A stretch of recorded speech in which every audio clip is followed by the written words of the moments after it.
The Strange Podcast with Sam and Logan. All right, welcome to The Strange Podcast. I'm Logan Marks. And I'm Sam Baxter. Today is October 8th, 2017. And today we're going to be talking about the Goat Man and the movement for the restoration of the Ten Commandments of God cult. Ooh, that's a long name there. It is a fucking long name. Man, couldn't they come up with something like a little bit better? Probably they just do it that way, so it's like they like speaking for so long. People just like, okay, whatever you want. Let's just do it. Yeah. Just take this cash, take this money. No, just stop talking here. Take all this money. I'll join you. Yeah, that sounds about right. I mean, take my wife. Shut up. Well, remember David Koresh? Remember that? He was like that. His whole thing was taking the money and sleeping with all the wives. I think all of them are like that. You remember that? Yeah.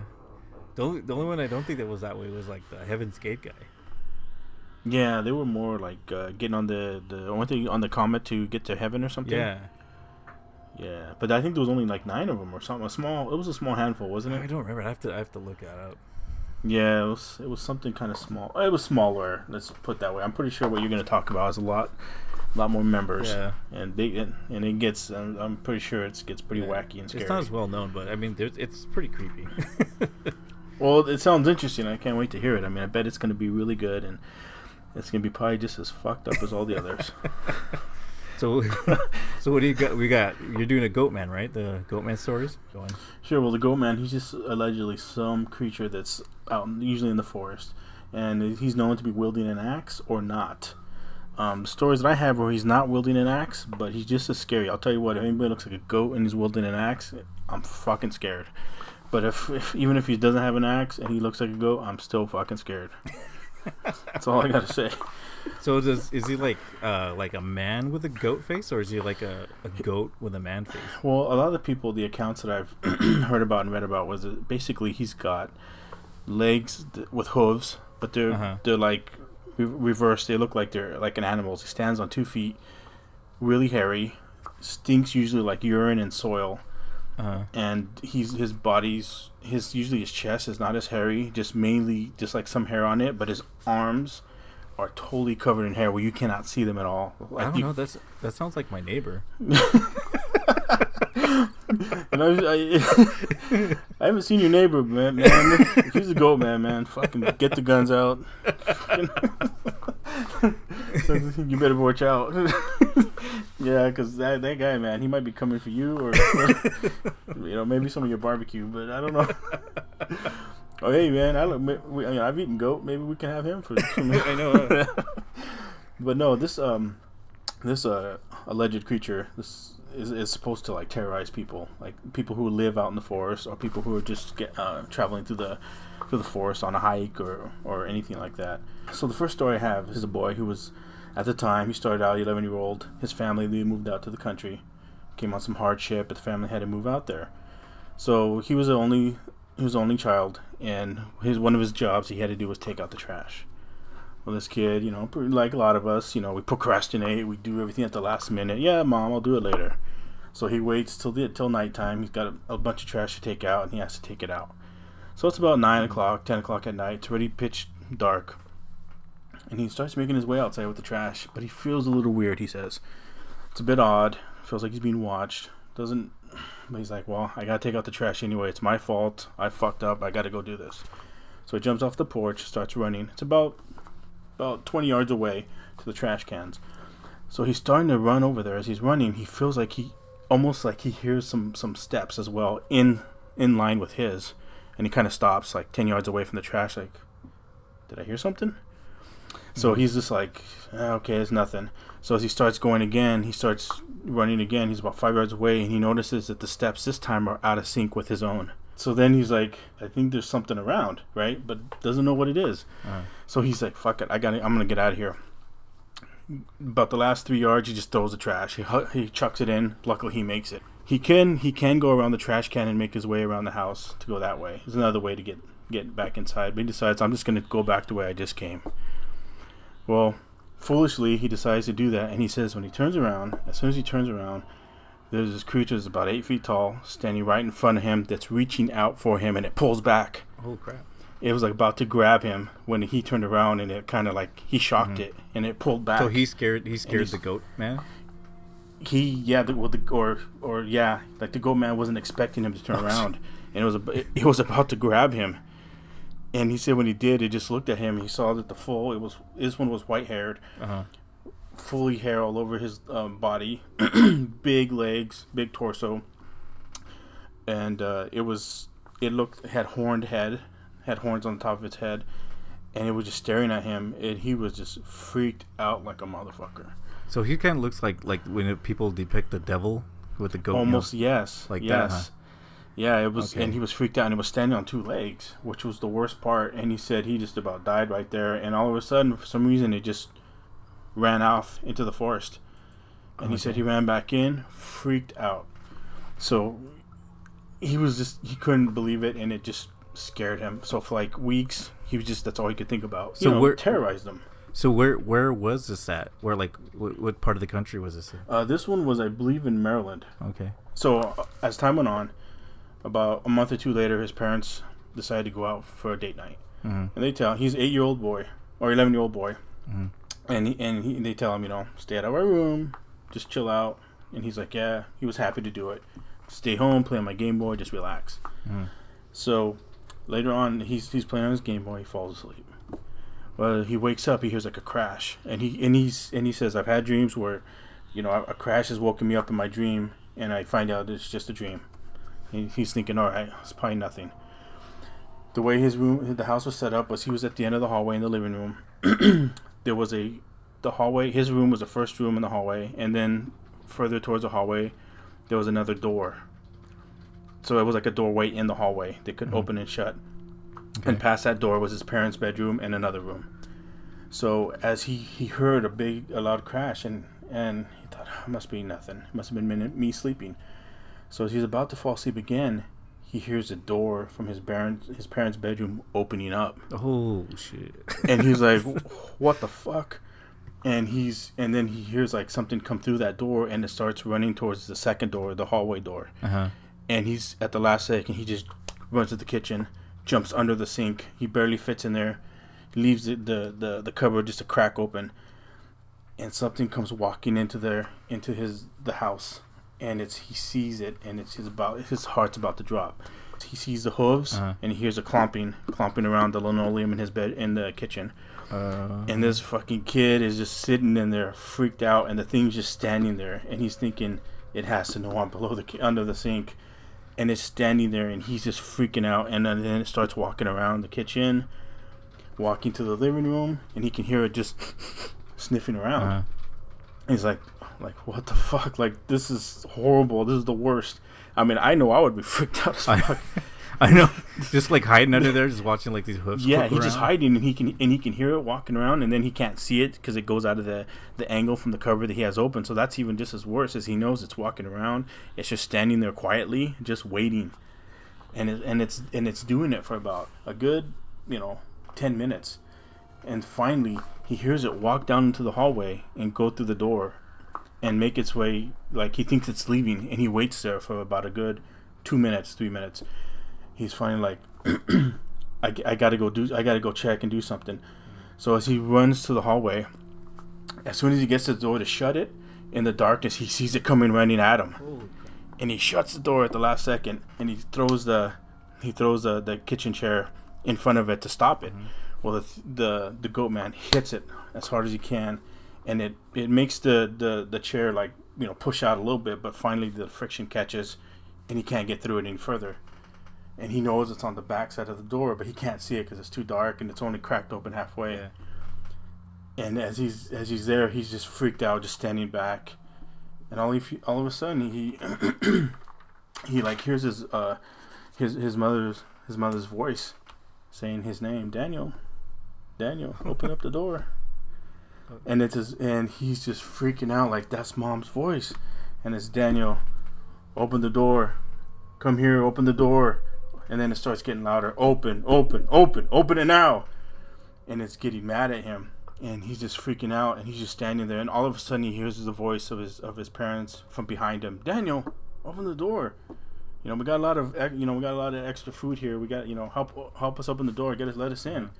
And his parents have just gotten home. So he runs to the front door, lets him in, tells his dad what's going on. He's freaked out. The dad's like, yeah, whatever, but he sees his face, like, oh, maybe he's not joking. So the dad grabs a shotgun, goes, investigates. All he finds is a little bit of, hair that from the glass that was broken in their room. Sees some strands of hair in the glass. Tells him, I didn't see anything. Don't worry about it. Well, time went on. Blocks it out of his mind. A few years go by. Unfortunately, his mother dies. She's a 40-year-old sweet mother, he says. She dies. Him and his dad are, sad, and they change their lifestyle, eat healthier. They become, they're good friends. They respect each other. But the father needs something, so the father goes to church all the time. Yeah. Asks the son, Daniel, why don't you come with me? Daniel's like, nah, can't do it. I've already danced with the devil, he says. Yeah. And so the father says, tells him, it's easier if you have something to believe in. And the boy's like, I'm sorry, I believe in something, but it's not that. So the father goes to church quite a bit. So so the dad decides to go to church one Sunday evening. Asks Daniel again, you want to go? He's like, no, I'm okay. So Daniel's there, 16-year-old boy now. he's hanging out, and after about an hour of the dad being gone, he hears a knock at the door, and he's thinking, dad forgot his key. Dad's pretty, happens quite a bit. Yeah. So he yells out, Dad, did you forget your key? And he hears the voice of his mother, Daniel, come here and open the door now. Oh, and his mom's already dead already, huh? His mom's already dead. And it's saying, come on, Daniel, open it. And all these feelings and fear and frustration come rushing back into his life after he had forgotten it for all those years. Like after the first time, I wouldn't want to stay home alone anymore. No, yeah, exactly. But time, how time heals wounds. And he'd finally gotten over it. And it comes back, and it does his mother's voice again. Daniel, open it now, open it. And it starts getting mad at him again. And Daniel was so mad now. He's like my mother, who I love and who I cared about, who is now dead. He's using her voice against me, and it kind of makes him furious. And he's, you know what, fuck this. I'm gonna face it. So he runs to the door, and he opens it, and he's thinking, like, I shouldn't be doing this. Like, like he grabbed something, he was all ready to beat the shit out of it, or what? He was just so mad that he was just gonna go and attack it or whatever. Yeah, he was just so mad he was just gonna face it. But as soon as he got to the door, he was regretting opening. He was already turned the knob. He was thinking, oh shit, finally some senses come in, and like, I shouldn't be doing this. Like, what am I doing? And as soon as he opens the door, he sees some lights hitting him. And he's just kind of freaked out, and his dad gets out of the car, and his dad comes in, says, Daniel, you all right? And he's like he's just kind of stunned, because he had just heard his mom, he had heard the creature again, and dad says, get your stuff, we're leaving. And he's like, what? Why? He says, you're not the only one who saw something that first night. Oh, so his dad did see it. Dad saw it, but didn't want to say anything, and I think he saw it again, and he's like, all right. Slick son of a bitch. Yeah, he didn't want to scare his 11-year-old son, right? I guess you wouldn't want to tell me. It's like, oh yeah, the devil's outside your house. You better. yeah. Don't go outside. Just still go throw out the trash at night. Go ahead and do all that shit. Yeah, just stay inside. It's not like our parents are like, there's a devil outside. You better behave. Yeah, exactly right. If you don't, remember that. If you don't behave, the devil's gonna come get you. It's gonna take you away. Yeah, it's like those stick Indians, remember? Yeah. Oh man, I don't know how many times they told us about those, and we were scared as fuck. Just so we shut up. Yeah, I know. I know, but I thought that was interesting though about the creature. The father knew, and he's just like, we're out of here. Yeah. So he knew something was up, and so the boy was just like, that's it. So like, what year was this? It was early 90s. Is there a lot of other stories with the goat man? Okay, so there's a guy in Colorado, liked to hike, enjoyed hiking all the time, no matter what type of weather it was, any type of terrain, he loved doing it. So he decided to go out hiking. Mm-hmm.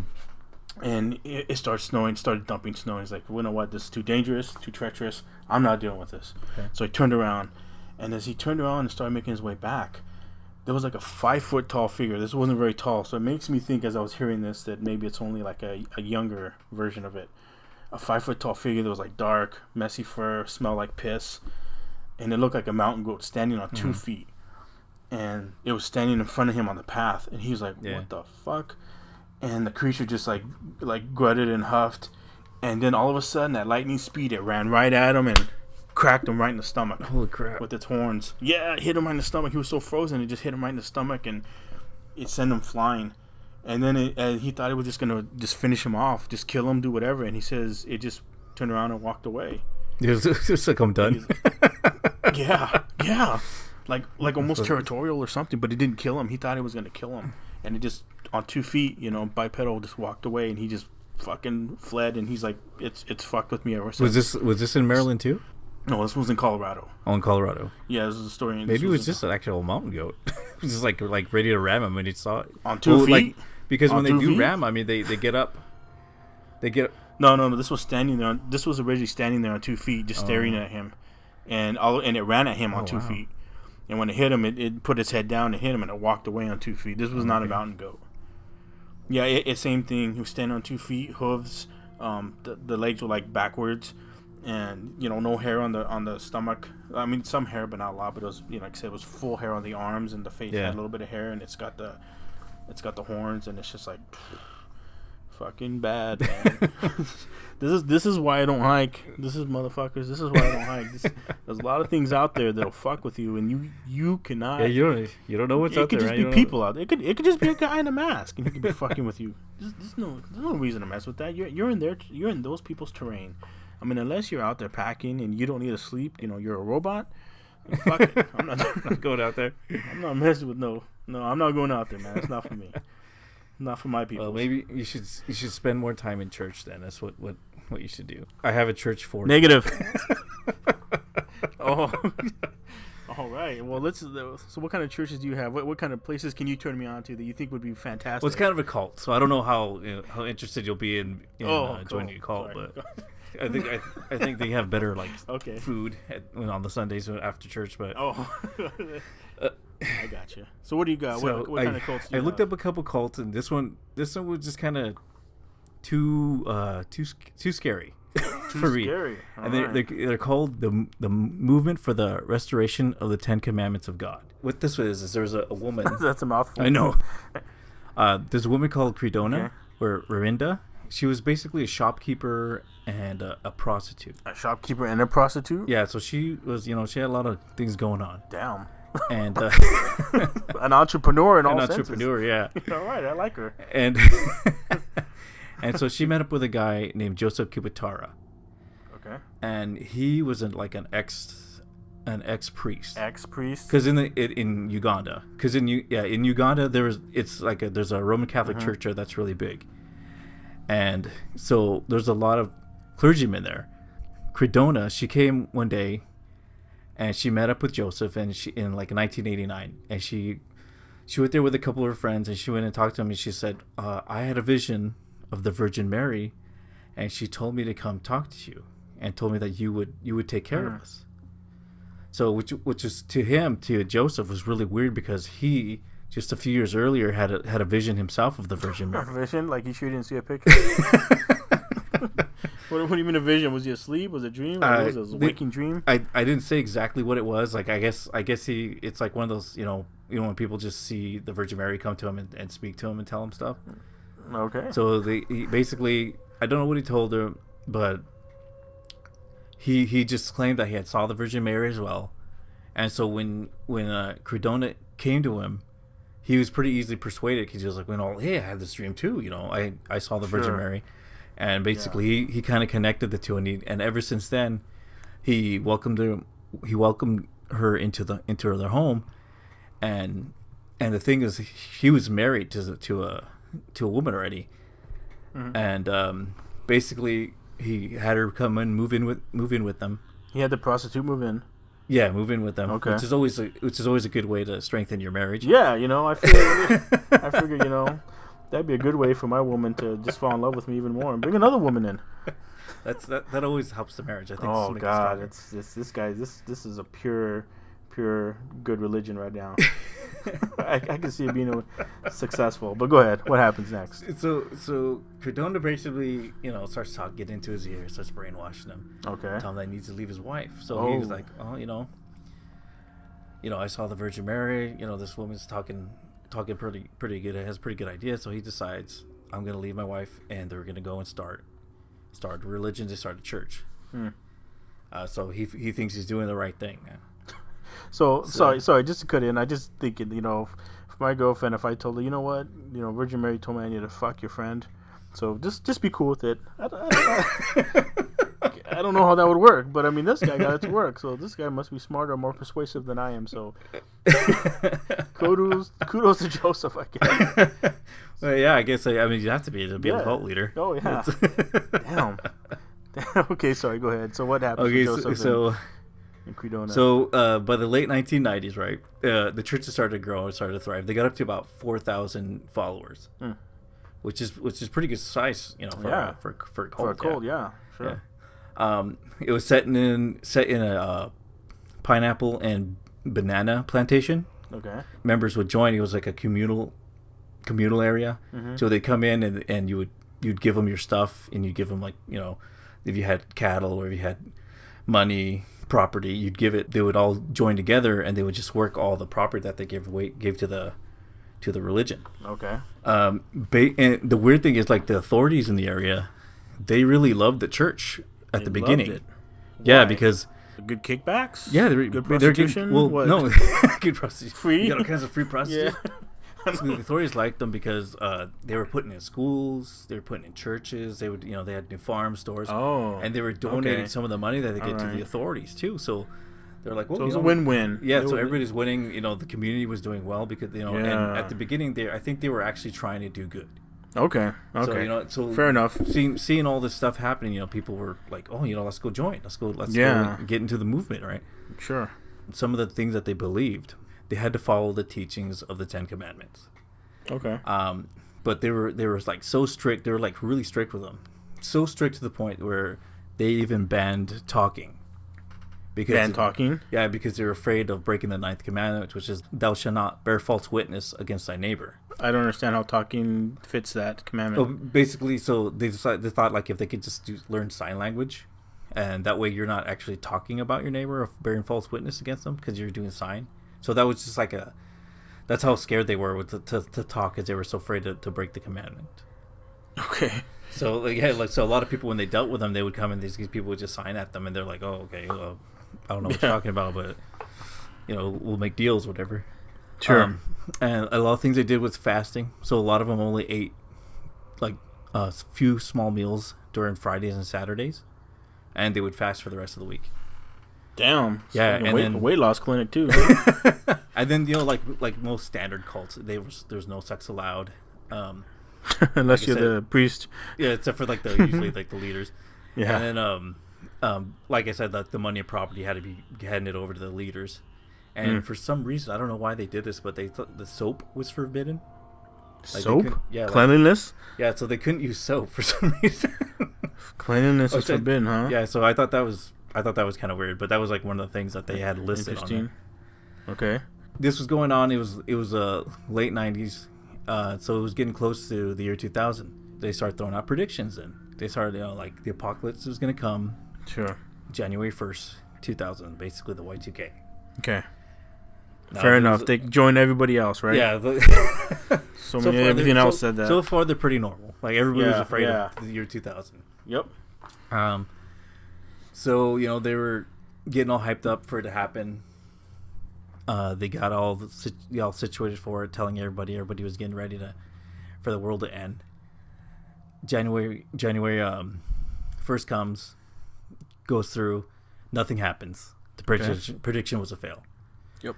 And basically after that, pretty much most of the people that followed the religion went apeshit crazy and decided, like, hey, I want my shit back. I gave you my life savings. I gave you all my property. Yeah, you're basically a hack. Yeah, you took all my shit and you promised this and it didn't come. Yeah, nothing happened. Okay. So here's the backlash. What happens now? So what happens is, okay, so people start coming in, they want their stuff back, and so they're getting desperate. So they're like, okay, so they tell the members, okay, what happens is, we got the date wrong. We can, don't worry, everybody, don't fret. Don't fret. I forgot to carry the Y. Yeah, calculation had an extra Y in it. So the date's gonna be March 17th. Okay. So it gives them a little bit more time, right? Yeah, it just calms people like, hey, don't leave. But because of what happened the first time, there's a lot of the congregation left. So but they still had quite a lot of members, you know. Sure.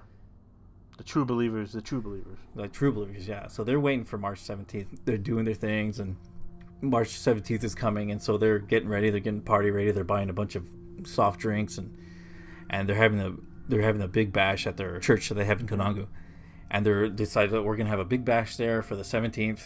They try to get everybody to go. They get them into the church, and people are going in, and they're like, why are the doors boarded up? The windows are getting all boarded up, and they have like, so people are going in. They're like, oh, don't worry, guys. We're just preparing for the apocalypse. They're getting people in there. Yeah, this will keep God out. Yeah. So they have like bouncers at the door, like making sure people go in and they can't get back out. And oh gosh. So basically, they're getting all ready. They have the food ready. They went all out. They killed animals to cook, and they had food all set up. Okay. And so they get into the church. It comes time to the apocalypse. They hear this huge explosion, and pretty soon they realize that the whole building is on fire. Oh yeah. shit. So like pretty much everybody who was in there died. About 530 members died in the building. Dang. Yeah, so they were basically like I guess he poured gasoline everywhere, petrol everywhere. So you tell me that Joseph and Kunanga they killed themselves as well in this? That's what they thought at first, because when they first I mean, it's their congregation, right? So they're gonna perish. They're gonna go down with the ship, right? Like the captain. So they believed it was the end time. So a lot of the police thought they pretty much committed a mass suicide. You know, they just took themselves out. Yeah, sure. So when they started doing an investigation, they went to the properties that they had, and they started discovering bodies hidden within the properties. In the properties? Yeah, they had a compound. They had a couple of houses in a town called Ragazi, and they found at least a couple hundred there, a little over 100 in another compound, and they were just all stabbed and poisoned.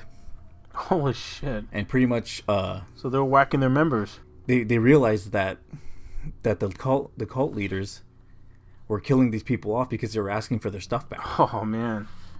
And so like since 2000, when they originally stated what the first apocalypse was going to happen, from that point on, they started slowly killing a bunch of people and just hiding them in their properties. Oh, so they've been just like getting rid of people, and then finally they decided, we're just going to do one last big one and get rid of them, and that's when they did that one at the church. So it's been like years, and they still haven't. They think that Credona and Joseph are gone now, and there was a couple of the other guys that were with them, but they think they all disappeared, and they haven't been. And found this was since. in 2000, March of 2000. Yeah. Holy shit! So 17 years, these people are on the run with everyone else's assets, their money, their lands. Well, they're pretty sure that they took off though, and they haven't. Sorry, I was gonna say they basically hid their tracks pretty well. Yeah, so they haven't been found since Holy that point. Shit! As far as I can find, yeah. Damn, this is. Look, I gotta hand it to you. I mean, you've heard of the Jonestown Massacre, right? You remember that with Jim Jones? Yeah. I mean, he killed himself. So I mean, not to say that guy's any cooler, but at least he went down. I mean, he knew. I mean, at least he swallowed his own. He drank his own Kool-Aid. Yeah, they all almost like I think like I want to say just a guesstimate ballpark percentage, like about 98% of the people in that congregation were all killed. The last 2%, like you've seen stories about them. They've talked about it. They were basically like their main, the guys who were the enforcers. The guys who wielded the guns and forced everyone to drink. Because then when they saw that, they're like. After Jim Jones did it, they're like, "Fuck this! I'm not done. I'm not going down." This one was pretty savage. And I'll tell you what, it's what makes it hard to believe or want to follow anybody nowadays. You don't know what their intentions are. I mean, usually it's for them to get rich, right? Did you ever see the movie The Book of Eli? The Book of Eli? Is that the one with Denzel Washington? Yeah, I remember. Remember that? Remember it was post-apocalyptic, and that one guy who was older, he wanted the Bible because after the war had wiped destroyed the lands. Like most books were burned. Look, Bibles. That's right. He wanted it because he thought it was the most powerful thing. It could. Yeah, it could bring people together, and he could conquer them. He could lead them, right? Yeah, that's true. Yeah, and after the war, they had said, Denzel had said that most of the books were burned because they felt that was the reason for the war, right? Yeah. It sounded like it must have been a religious type thing, and that's what caused the apocalypse. So now that guy wanted to find a book. It seemed like it was like 15, 20 years in the future, and civilization was slowly trying to come back, but it was still all road warrior type lands.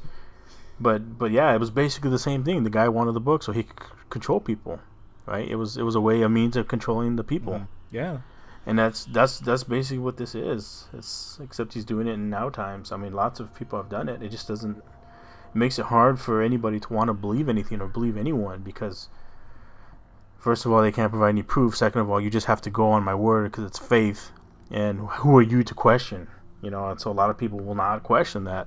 But then you get in these situations like this crazy nut, and they just end up killing people because people start questioning them. Yeah, it's like, and yeah, like you said, a lot of it's just control and power. Yeah, that's what it is, and that's usually what it. That's most things that pretty much mess up the world is just people trying to take control and take power over everybody. Well, I think I heard that. Isn't that Joel Osteen? Doesn't he have like a big church? Oh yeah, isn't that his name, Joel Osteen? Yeah, I think so. Joel Osteen, the one that when they had the floods and he wouldn't let anybody in. Yeah, nope. You guys need to suffer because God wants you to. Who knows why? But jeez, why would you follow that guy after that? I don't know. I mean, he basically turned his back on his people, the people that he's supposed to be leading or something. I don't see stuff like that. I can't get behind that. This, They have to find something for me to really want to believe in, like like Pizza Tuesdays every Tuesday. I can do that. Like if they had a Pizza Tuesday, yeah, I can get behind that. I'd be like, any restaurant you go to, and they can give you like a slab of like some meat pizza, but you got to be a card member. You got to be part of the cult. I'd be with that. See, that's that could be like Costco. That's a good cult. That's the only one I would join. Well, I have joined. They give you the free samples. Oh yeah. I usually go every Sunday. So. Well, I guess that's your religion, isn't it? It's never let me down. Never let me down. I'm here for you, Costco. They have those like $1.50 hot dogs with the drink. I mean, you can't go wrong. No, that's a pretty good price. I'm not gonna lie. That's a damn good price. You go to a ball game and try to get a hot dog. Yeah, it's like $8. Yeah, you go to Costco, man, that's some good monies. Yeah. All right, so we are coming towards the end here. All right. Well, thank you everybody for listening to our podcast. Hope you enjoyed it. Yep. We'll be back next week with another podcast, and we'll see you then. Bye-bye, everyone. Bye.